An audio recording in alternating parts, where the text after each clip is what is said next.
Thank you for joining us. My name is Jennifer Homendy, and I'm the chair of the National Transportation Safety Board. Normally, our investigator in charge, his name is Marcel Muise, M-U-I-S-E. His first name is M-A-R-C-E-L. Marcel Muise is our investigator in charge for this investigation. But just given that we've arrived on scene today, it's very early. I've asked that he remain at the command post to continue what he is doing so that I can brief you on what we're doing so far. Also with me is one of our newest board members. This is Alvin Brown, and this is his training launch. So the NTSB arrived on scene at 6 a.m. To investigate an accident involving a Singapore-registered vessel with the name Dali, D-A-L-I, which made contact with the Francis Scott Key Bridge in Baltimore, Maryland, at around 1:30 a.m. this morning. The vessel is 985 feet long. It's a 95,000 gross ton container ship. I've seen information about crew members on board. We still need to verify the numbers of crew on board and their status. Under our Memorandum of Understanding with the Coast Guard, the NTSB is leading this investigation. The Coast Guard will support this investigation. Our Memorandum of Understanding, for example, provides for when an accident involves another mode of transportation and other factors, the NTSB will lead that investigation. Now, I want to thank the U.S. Coast Guard. We have a very cooperative relationship with the U.S. Coast Guard. I particularly want to thank Deputy Commandant for Operations, Vice Admiral Gautier. I want to thank Admiral Gilbreth, who's commander of the 5th Coast Guard District, and Captain O'Connell, who's the sector commander. Before I go on behalf of the NTSB, I want to extend our deepest sympathies to those who have been affected by this significant event. The NTSB, as I mentioned, does many significant transportation events, not just aviation. We do accidents and incidents in marine safety as well, and of course with bridges and other highway infrastructure. And for this, there were many that were affected by this collapse, and our deepest sympathies go out to the families, loved ones, and others who have been affected. I'm going to get questions on fatalities and injuries, which I'm not going to answer. That is not something that the NTSB answers. I will refer you to local authorities on all of that information. What I can tell you is a search and rescue is still underway. So we are very hopeful, and again, our thoughts are with the families and their loved ones. Again, we got here at 6 a.m. And we are standing back to allow the Coast Guard and search and rescue to continue their search and rescue operations while we gather information from the command post. There is a lot of information that we can begin to collect. We have a team of 24 on scene, including Member Brown and me. The team of experts include experts in nautical operations, and what they're going to look at and begin to collect is information on vessel operations, safety history, safety record. They'll look at the owner, they'll look at the operator, and they'll look at the operations this day. Today, they will also look at company policy, any sort of safety management system or safety management program will be looked at by them, and our human performance team as well. We have a human performance expert here. We have an engineering team. We have survival factors, and then we have a team here that is getting the recorders. We also have a highway safety team, our team out of the Office of Highway Safety, including structural engineers, bridge experts who will be here and are continuing to come in. We have a few here, and one or two others are coming in the next few hours. We also have our family assistance team on site, and our family assistance team works with those that were affected by a particular event, families, friends, and other loved ones, and they will help them get in touch with the resources they need while also providing them with the information that they need as we move forward with our investigation. This is a team effort. There are a lot of entities right now in the command post, all focused on search and rescue, as they should be. But I do want to, in particular, thank the Coast Guard, the Maryland Transportation Authority Police, the Federal Bureau of Investigations, the Baltimore Fire and Rescue, and the Maryland State Police. I also know that there are others on scene I'm sure I have missed. For example, Army Corps of Engineers is here, a great deal of expertise, and all focused on what is very important, which is the people first. I have been in contact with my counterpart in Singapore. Director Chong is the director of the Transport Safety Investigations Board. The NTSB maintains relationships with our counterparts in other countries often and stay in close communication. So the director and I have been in communication many times before on safety, so it was a good conversation. He is sending some personnel here tomorrow. Also, personnel will be arriving from the Maritime and Port Authority of Singapore, who has the focus of being the regulator in Singapore. Now, it's not a lot of information that I can share at this time, and I know there's a lot of information that seems to be circulating. The NTSB doesn't speculate. We provide facts. And so there isn't a lot we can share right now because the focus has been on the people. However, if you know me, I like to provide information as we can when we are able to verify those facts and be open about that. Transparency is one of our mandates, one of our core values. So please monitor ntsb.gov and X, where we will post when we are having another media briefing. We do have an organizational meeting tonight at 5 o'clock, which I mentioned, to determine where we want to go next on the investigation. But there's a lot of information we need to gather between now and then in the days and weeks that follow. So with that, I am going to take questions. I will call on you. Please state your name and your affiliation. We'll start with Tom and then go over here. Thank you, Chair Helmundy. Tom Costello with NBC News. You spoke of one of the teams within this NTSB structure looking for specifically the recorders on board the ship. Can you speak to what type of recorders may be on board the ship, and what do you hope that what information might they provide? Yeah, at this time, I will have more information about the recorders tomorrow. We chose not to board the vessel today to allow some time for the search and recovery, which we did not want to interfere with.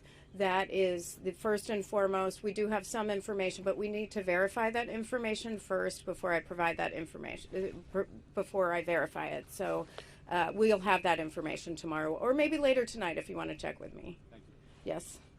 Sabina with ABC News. How long will the search go on for today? The search is, it's a question on how long the search will go on today. The NTSB is not in charge of the search and rescue operation. That is the U.S. Coast Guard, so I would refer you to the Coast Guard for that information. Yep. Hi there, Nicole Skangas, CBS News. Were the tugs of a rough timeline of when they were pulled loose? And also curious just what you can tell us about the timeline, how much time lapsed between the pilot notifying authorities and the actual crash? Yeah, there's a question on the tugs and the timeline. Again, I know this is all information you're looking for. The information we get, which often happens in a large event where there are a lot of entities, is there is conflicting information. The NTSB focuses on the facts, so we will figure that out and be able to provide that information in the coming days. Today is far too early for that. Nothing on the timeline so far. How critical will a voyage data recorder be to investigate? How critical will a voyage data recorder be to investigating this? It will be critical. It's a critical piece of our investigation, which is why we have a recorder's team here. Have you been able to investigate or figure out why this ship did not immediately drop anchor when the power went out and they were on course to flash this bridge? Again, that will be, the question is on dropping anchor and whether they did or did not, and the timing on that. Again, that'll be part of our investigation and part of our timeline. I can provide you more information on that in the coming days, but not today. Rena, about Watch ANI, just wanted to check, do you have any information on the crew that was on board, their nationality? Were there 22 Indians on board? Apparently there's a report that says there were 22 Indians who were on board. The question is who was on board the vessel and nationalities. I've heard conflicting information on that as well. We will have to get back to you on that. Yes. Do you have any reason to believe there were major deficiencies with the vessel before it set sail? What are you learning from previous inspections? The question is, were there any deficiencies on the vessel before it sailed, and will we be looking at any safety information? That is part of our investigation, where we look at in depth at safety information, anything that may have occurred prior to this, any sort of safety history with respect to the vessel, any sort of maintenance that was done to a vessel or the vessel or component on the ship. We will look at all of that, but it's much too early for all of that. You spoke about the government assets that are here. Can you talk about the private sector folks that you're working with? Are there folks from Maersk? Are there folks from the insurance companies that you're in contact with now who are on the scene today? The question is, who are we working with from the private sector folks? I mean, certainly we're working with the owner operators, which are two different entities for this vessel. We will be working with the pilot association, and we will have a number of federal, state, and local partners as party to the investigation. We are going to designate those tonight at the organizational briefing, and I'll have more information on that tomorrow. Given obviously the search and rescue effort is the main focus right now, handled by the U.S. Coast Guard, but the Key Bridge being such a major thoroughfare for the city and for our commerce, for our entire country, not to mention the waterways being shut down, is there any sense of urgency to get this cleaned up faster, or what exactly is the priority beyond just the search and rescue? There's a question on what's the priority beyond the search and rescue. We don't, certainly investigations are a priority. Certainly environmental considerations are a priority, and so is traffic and getting, cargo vessels in and out of the port of Baltimore. It's not the NTSB's priority. We have a number of organizations, including the Department of Transportation, Maryland Department of Transportation, the governor, that's doing a lot of work on that. But this is right now it's about people. It's about families and addressing the needs of those that were impacted. That's the focus. I don't think anybody in that room right now at the command post is thinking about what are the next steps to get things cleaned up. They're working to figure out who was impacted, if anyone was impacted, and how do we address that, because that is and should be the priority always. Eric Rosales with EWTN News Nightly. You talked a little bit about the families, and you talked a little bit about the rescue effort that's taking place. Have we confirmed that there were any more than just the 6 construction workers that were on the bridge itself? Were there any more possible other cars, other drivers on the bridge? So there's a lot of information. The question is on have we been able to confirm information on the number of cars on the bridge, the number of workers on the bridge. There are a lot of numbers that we've heard back and forth. We need to verify that. The search team is doing that now. That's not for the NTSB, that is for the local authorities, Maryland State Police, and the Maryland Transportation Authority, as well as their federal partners through the Coast Guard, to be able to verify that information in particular. Right now, there could be other victims than just the 6 that you're searching. There are, nobody is going by a number. They are just looking and they're searching. Chair, That's what's important. Chair, Yeah. any kind of structural protections on this bridge? And can you tell me about how it's built? I've been hearing about dolphins, which are concrete, ways to stop a collapse like this. Can you tell us anything about the structure and what was once there? Yeah, the structure of the bridge, there's some questions about the structure of the bridge, protective structure around the bridge or around the piers to make sure there isn't a collapse. We are aware of what a structure should have. Part of our investigation will be how was this bridge constructed? It will look at the structure itself. Should there be any sort of safety improvements? All that will be part of our investigation. We go very broad in our investigation. But in this sense, has that bridge ever been flagged that needed some kind of security revision or something like that? The question is, has the bridge ever been flagged for any sort of safety deficiency or security deficiency? That is information that we will that will take time to dig through. I will just point to our recent investigation of the Fern Hollow bridge collapse, which took almost 2 years to get information on inspections and what was and was not done after those inspections, and whether there were records or not records maintained. That's specific to Fern Hollow Bridge, but it is very cumbersome process. It's a very meticulous process where they have to dig through a lot of information, so it will not be something that we will be able to verify while on scene. Are you able to speak at all about the reported power outage on the ship and whether the data reporter might provide any insight into that? The question is on the reported power failure. We've heard the reports. We've been made aware of those same reports about there being a power outage. I've also seen statements, media releases from Singapore as well. It's something that we take in, but something that we have to verify through our investigation that was what was part of the contributing cause here. So too early to tell. Yep. Andrew here from NPR. Can you confirm if the construction workers on the bridge were employed by Bronner's building?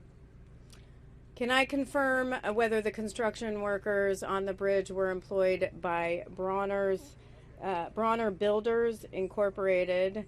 That is the information we have. Bronner Builders Incorporated. Of course, sometimes they use subcontractors, so we don't have any information yet on subcontractors, but we do have information on the company itself. Have they been able to confirm who was missing, who was working that night, the construction workers who might be within the 6 who are unaccounted for? They share anything? Is there any information on anybody that is unaccounted for and whether they were able to verify with the company? That is something that the federal officials, the FBI, along with the Coast Guard, will verify, not the NTSB. Sure. We've gotten word that, of course, there were the construction workers, but one of the people was a state inspector. Can you share any word if you know about that, and that was the person that was rescued and taken to the hospital? The question is about a state inspector. I don't have information on the state inspector at this point. We are very focused on getting our investigative groups up and running. Again, let the search and rescue team do what they need to do to focus on the people. And then we are gathering information from the owner of the ship, of the vessel, and then the operator and others for this time. Again, that was my last question. For further information, and I know it's not a lot of information for the first day, but we just got here, and really the focus is on the families and the people. That is our main focus. That is everyone's main focus right now. The rest can wait.